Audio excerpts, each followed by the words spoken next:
Hello everyone. Welcome to week 2 of our graphic design class. Hope that everything went okay the first week. I think we added a couple of people along the way, so I think we're at 7. I gotta double check, but I think we're at 7 people. Ideally, at this point, you've already read, I'm assuming, the read this first for week 2, which is probably how you got to this point where we are right now. What I want to do with this video is just kind of walk you through the graphics notebook assignment for this week and make sure I try to clarify as much as I possibly can before you get started on it. If you have questions, of course, along the way, feel free to email me. If it feels like something that you think everyone is going to have the same question, feel free, obviously, to use the Facebook group as well to post questions that you might have on some of the assignments. Okay, so there's basically one thing that you're doing for this week, and that is like the good news. The more challenging news is that that one thing is going to take you a while. So I would recommend starting as soon as you possibly can and making sure that you give yourself plenty of time to get this together. What I'm going to have you do is create a graphics notebook. We're going to do this digitally, so you're going to use issuu.com, which some of you may already be familiar with. I'm assuming a lot of you are. And you're going to actually create and post a graphics notebook to Issuu and then share that with me so that I have access to the link so that I can take a look at it. This screen that you're looking at right now is part of the PDF that's posted in Desire to Learn so that you have access to it and you can take a look at this and make sure that you're clear on all of the directions for the assignment. So you're just kind of looking at a version of that. And I'll go through it and then show you an example and give you a couple of tips on how to actually put this together in InDesign so that you're clear on that. So this is everything that you'll need for that. There's 35 different categories. Some of them you'll notice are only one example of each. And if it doesn't say, then you should have 3 examples of each of these. So for instance, you're going to find 3 examples of bylines that are out there in the design world, and you're going to take screen caps of those, and I'll go through how that works, and put them into your design notebook. Let's take a look at the directions and make sure we're clear on all of that. So you'll be assembling a graphics design notebook. Examples of the design elements listed here. Use newspapers, magazines. You can use InDesign to actually put it together. And of course, a couple different goals, as with all of the assignments here. One is consider doing something like this as an assignment for your own students. It's certainly something that I think would be useful for them to work through. So by the time you finish this week, you'll have a really good example of a designer's notebook that you can share with them. My newspaper and yearbook students, we do this. And oftentimes, like with the yearbook staff, this is one of those assignments that I'll do at the end of the year so that they have an opportunity to, we can figure out how to use that time for one thing because the yearbook's already been published. But also we have an opportunity to set ourselves up for next year by having lots of different graphic design examples available. Okay, so you're going to label these on each page with the number that corresponds to it and the category, and then put the examples, at least 3 of them, from different sources for each of those numbers. Okay, you should use at least 10 different publications, at least 5 different newspapers and 5 different magazines. Make sure that you design a cover, and you can put your obviously put your name on the cover, but anything else that you go with that should be fine. And you want to create some sort of a graphic, like a logo or a visual look for that you use consistently throughout the rest of the publication. Criteria for grading is below. After you do the cover, you should include a list of all of the publications that you used to find these examples. So it's sort of like, I don't know, like a bibliography, I suppose, of the different sources that you're using. Once you've finished that in InDesign, you're going to create a PDF of it. And you are going to, if you don't already have an account in Issuu, you want to create an account in Issuu, it's free, and upload that. And then you're going to give me the link and you're going to post it in the Facebook group so that we have a chance to be able to get to it. So grading criteria are here. Lots of different sources we want you to use. Make sure that everything is labeled correctly. Use some of your creative design ability to really kind of make this look cool. Present it professionally, and of course just put the effort into it, and you should be fine grade-wise. Okay, so you have access to this sheet, so you can take a look at that in case you need it. I want to show you an example of one from a student who's done this in the past, and that's here. So this student, Marissa, created her graphics notebook, and I've already sort of connected to it on Issue so that we've had it. So I went to issue.com, and she's got this posted here. I'm going to switch to the full screen so that you can take a look at that. All right, so here's the cover. And you can see that she's created sort of this really cool kind of visual look, right? Nice contrast in her name here, a clear type package design, and a color scheme that she's used. So this part, again, is totally up to you. It should look, each of yours should look different, but you do want to create something. And then if I flip the page, my very next page is, these are the sources that we've used to gather all of this information. And again, you can see that pattern is going to appear on every page all the way through. So the first one is the bylines, and you can see here's 1, 2, 3 examples. And again, they're just screen caps. And she's put those together and put them in. So as you flip through, you can kind of see that eventually you're going to have a whole set of sources for different ways to put these different things together. Okay, makes sense, I hope. All right, let's get back out of that. And we also want to talk a little bit about how to actually put this together. So you're going to use InDesign to do it. So I have InDesign launched already. And I'm going to go to File, New. I'm going to set up a new document. And here, a couple things that you're going to probably want to change. First off, I'm going to keep this facing pages because I want to see. I would like to see both of them at the same time. So pages 2 and 3 will be posted together. Number of pages, obviously, you're going to have to switch. So that number of pages is going to change. We're going to say 35, and you can go back and change that if you want. Let's make it an even number and say 36. Keep it letter size. Everything else is probably pretty much the same. So I'll click OK. And it is creating that 36-page document. Okay, here's page 1, which is by itself, and then 2 and 3, 4 and 5. And I can get my pages menu up so I can see, make that a little bigger, so you can see all of those pages that are in that document all the way through. Okay, so then you have to spend a little bit of time creating your cover package. This is my graphics notebook. I'm hitting Shift Command, and then the greater than arrow is one of my favorite shortcuts to make things bigger quickly. Pick a font, probably that's not Minion Pro. I like this Avenir Next. I'll use that for now. Graphics, and then I'm just gonna copy and paste that, and maybe we'll do this in all caps, and let's change this one to a lighter form. And slide these together, make this bigger, maybe, hit the wrong button. So I've got my title, and let's do, I don't know, about a box, and we'll fill it with green, and then I'll create a little line here. Maybe I'll make that go all the way across, and we'll make that blue, and we'll make it thicker. Just trying to give you a, I'm going to make the line blue. There we go.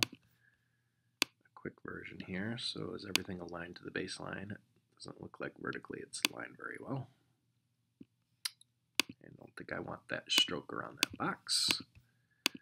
That's too close. There. Not super exciting, but so you'll spend a little more time putting this together, but I kind of wanted to just give you an example so that you had one. Here's my graphics notebook.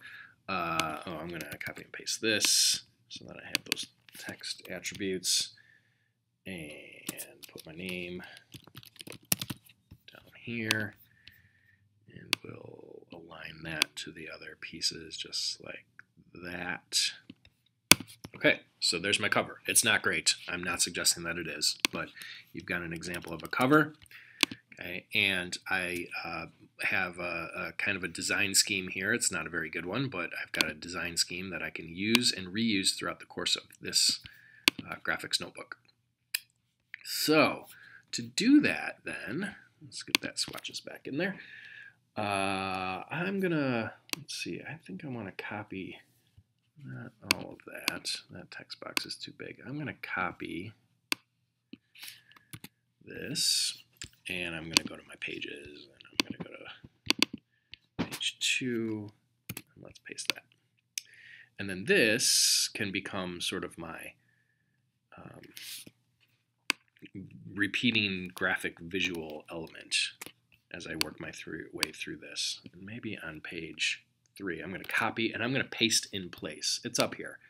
Paste in place. I use the shortcut for this, which is Shift Option Command V, and it pastes it right on top. And then I think I should be able to just flip this by dragging it over itself and creating a mirrored version of that for the other page. As I go through this, I'll give you some shortcuts in InDesign as I go that maybe, hopefully, will make your lives easier. You may not remember all of them, so certainly if you get something and you're like, how do I do that, make the text bigger thing again, feel free to ask me a question. I'll work my way through that. Here's another one I use a lot, is just hitting W on the keyboard, which is kind of takes you to this print preview mode so that you can get rid of all of those lines and everything else that's there. Okay, now if this is something that I want to have repeated all the way through the rest of it, I can actually copy this, now that I have it, and go up here to my master pages, and I'm going to do a paste in place again, Shift Option Command V, and put it on the master page, and that's a way to get it so that it appears on all of your pages all the way through your document very quickly, so I don't have to copy and paste them a million times. Now, the page 1 is going to look weird, right? Because now when I go back to page 1, now I have both of these things here. I can, if I want to not have the master page apply to page 1, I can, I think, drag that over, and that will make it so that the master page elements do not appear on particular pages.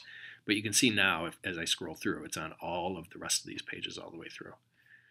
I don't know if this scrolling is giving you a headache or not. I apologize if that's the case.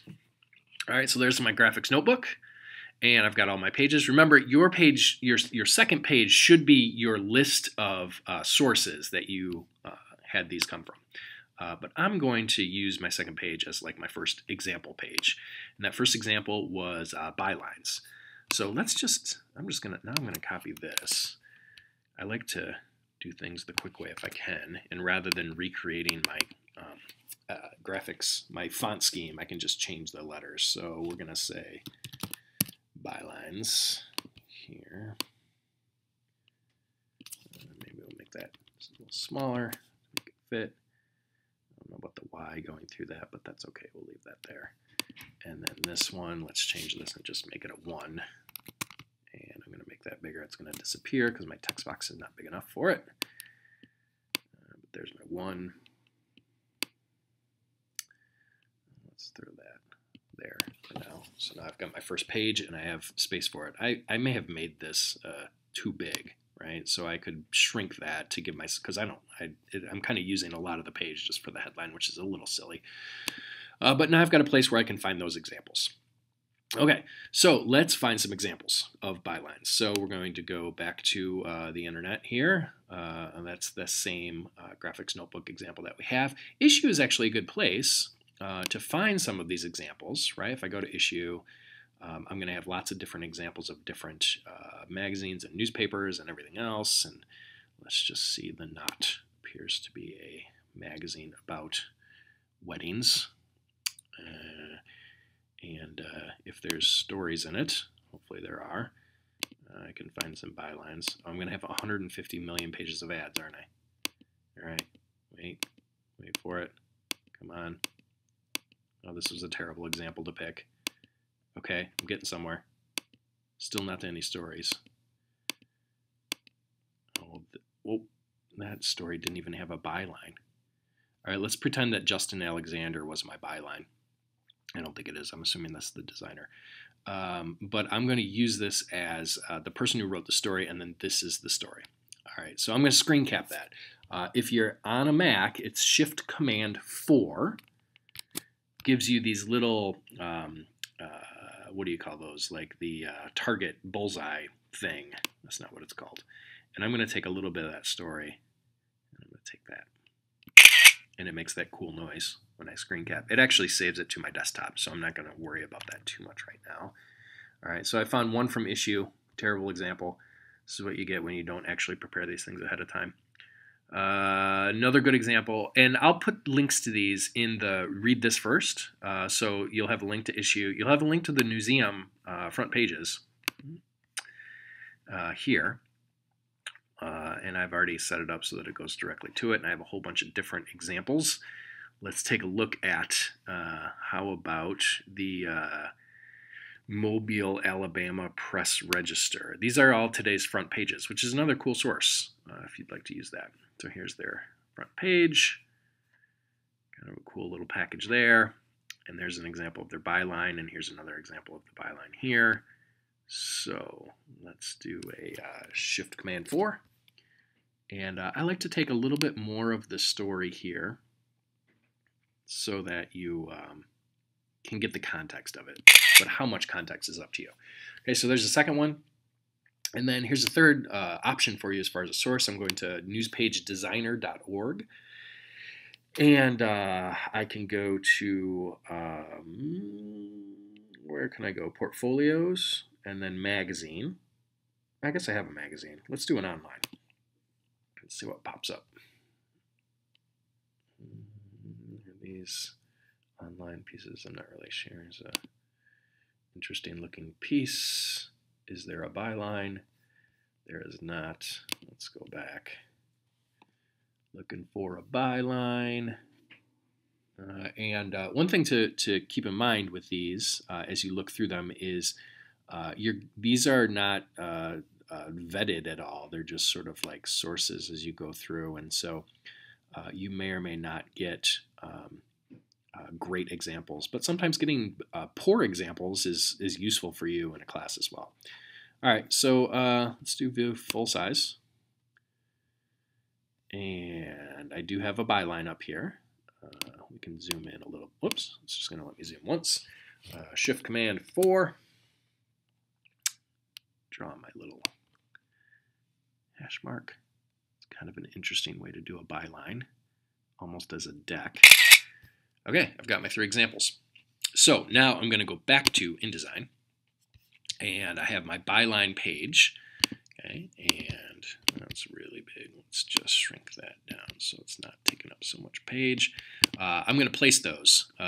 My students now do this thing where they just drag it onto the page, which I think I'm just old, and I don't like doing it that way. I would rather go to File, Place, or the shortcut for that, which is Command D. So I'm going to Command D, and we'll see. I'll have lots of different weird pictures of my daughter playing. Oh, there's Fart Taco. Of my daughter playing softball and or baseball and lots of different things. Somewhere in here are my screenshots. Let's see if these are the new ones or the old ones. Nope. Oh, there's one that I just did. Okay. So let's open that. Okay. So there's one. I can, if I need to, I can kind of shift the size of this. And make it bigger or smaller. You can see how I get kind of a muddled version of that. And if this is something that you want to not be so muddled, you can go up to View at the top, and I can go to Display Performance, and I can change to High Quality Display. Depending on the quality of your computer, it may slow things down a little bit. That should eventually, maybe, I may have messed it up because I changed the size, and maybe it's just not very good. It does look a little better further away. It may just be a poor quality because it was a screen capture, but you can change the quality of your screen that way. Okay, let's find the other ones. All right, so I'm assuming it's that one, Legal Merc. Perfect. Okay, and Command D, and I'm assuming this is my next one. Nope, this is my next one. That weird one that was embarrassingly. This is what you get for going to wedding magazine. And of course it's not, it's going to fit a little goofy. I'm going to hit Shift Command on my keyboard and I'm going to shrink that size a little bit so that it actually fits. Okay, that page is done. Okay. So that's basically what you're going to do. And again, you can see how this is going to take you some time to work through. You'll probably get into a little bit of a groove as you go and it'll get a little faster. But this is going to take you some time to put these things together all the way through. Okay. Once you've done that, I'm going to save it. So I have my graphics notebook, Wilson, and I'll just put it on the desktop so I have a saved version of it. Once you get it all put together and it's set ready to go, then you're actually going to create a PDF of this so that you can upload the PDF to Issue, because you cannot upload an InDesign file to Issue. It won't allow you to do that. Okay, so once I get this all kind of organized and it's looking the way I want it to look, and we're pretending it's done, I'm going to get rid of all these tabs. This is kind of another cool shortcut for you. If I hit Shift Tab on my keyboard, it makes any of these other windows that I have open go away. Shift Tab will make them all come back, but sometimes it helps to give you a chance to sort of look at more of your screen without other things behind it. Okay, so I'm going to go to File, Export, and I'm going to create that PDF. And I'm going to call it the exact same thing. I'm not going to change the name. And this is already set up, but you may want to check this on your computer to make sure that it is set up to go to Adobe PDF Print and not Interactive or JPEG or any of the other choices. So that's the choice that I want. So if it's set up the right way, I'm just going to hit Save. And I'm going to get this screen, which again, many of you are probably familiar with already. A couple different things to look at here. I always like to check this box, View PDF after exporting, for two reasons. One is I like to look at it and just make sure that the PDF looks right. For whatever reason, sometimes when I look at a file as a PDF as opposed to an InDesign file, all of a sudden I realize that things don't quite look the same as I thought they did. And the other thing it does is it's sort of an indicator of when the PDF is completed, when it's finished actually processing. That's when the example pops up on your screen, so you kind of know when it's ready to go. This you can do either. The example that I showed you was, I think, in spreads. You certainly could do an example where these pages line up one stacked on top of the next as you scroll through that image. Now, because I created something where I mirrored that visual graphic thing on the right-hand pages as opposed to the left, it won't really make sense to see it as individual pages. So I'm going to click on Spreads, which I think was my default to begin with. Everything else we're not going to worry about. I'm going to hit Export. And as soon as it's done, I get a version of this. Let's zoom out a little bit so we can make sure it looks okay. So there's my title page, and then there's the page one, and all of the rest of it that I was a poor student, so I didn't finish. But you all will be finishing, okay? And I have that PDF, and that's what I'm actually going to upload to Issue, and then share that link so that we have it. Okay, there are probably things that I forgot along the way, but I did want to kind of go through and make sure that you all had an idea of what to do for the assignment. And again, this is essentially the only thing that you're doing this week is the graphics notebook. So I wanted to make sure that you were able to get a jump start on it. Set a goal for yourself to get a few of these done each day. Certainly don't hold it until the very last hour before the assignment is due, which is next Sunday at 11 p.m. Because if you wait till then, you're going to be really angry, maybe at yourself, but also at me, and that would make me sad. So let me know, as always, if you have any questions. And good luck with the assignment. I hope you have fun. Thanks.